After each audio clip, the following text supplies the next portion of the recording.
Alright, y'all, today we have a dish that is perfect for mental strength and clarity, and that is Palestinian shrimp stew with taboon, or flatbread. Now, that sounds like a mouthful, but it is actually very simple to put together, and the spices and other things in it make it perfect for this kind of magic. As always, find it free on my blog or join my Patreon, where for $5 a month you can get print and e-version recipe cards for your collections. And remember that with all this going on in the world, Palestine still needs your help, so if you can afford to donate, definitely consider doing so. But honestly, we had a request for a spicier dish this week, and I got really excited when I saw that there was a Palestinian shrimp stew as well as this kind of flatbread. I've never tried Palestinian food, and this looked absolutely fantastic. In fact, it reminded me of something I do during Lent, which is I take my sausage and pepper recipe and I just replace shrimp with the sausage.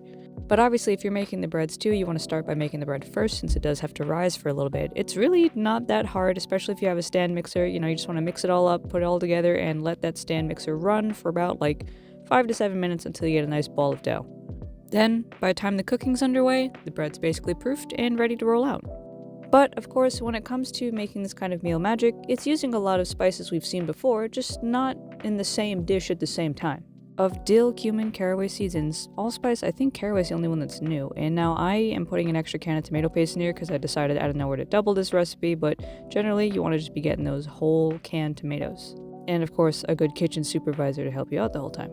But yeah, so I don't think we've talked too much about caraway specifically, and that was another thing that was exciting about this dish. But in essence, those 4 things put together, they're actually really good for mental strength, mental clarity, and of course, the ability to communicate. Now more than ever, I think people definitely would like to have a boost to those things.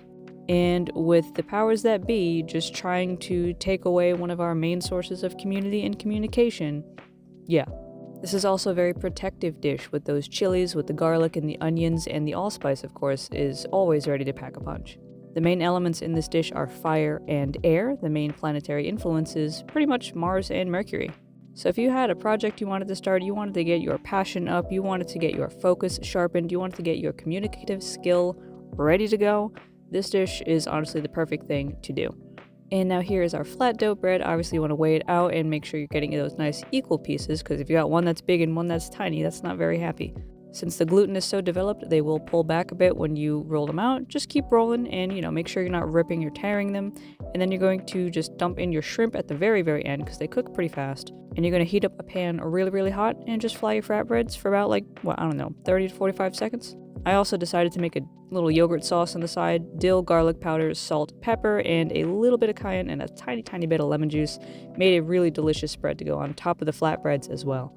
And it still boosts all of those things that you were working on in the spell already. So just as you ask people to pray for you, this is a kind of case where you'd ask the herbs and spices to pray for you too, into a beautiful, delicious dish. That flatbread is so warm and soft, delicious with the yogurt sauce, perfect for scooping up this stew. And for my first time ever trying Palestinian food, I gotta say, it was a hit. It was absolutely wonderful. And it was all done within an hour and a half. That's probably the craziest part. So definitely go on ahead and give it a try.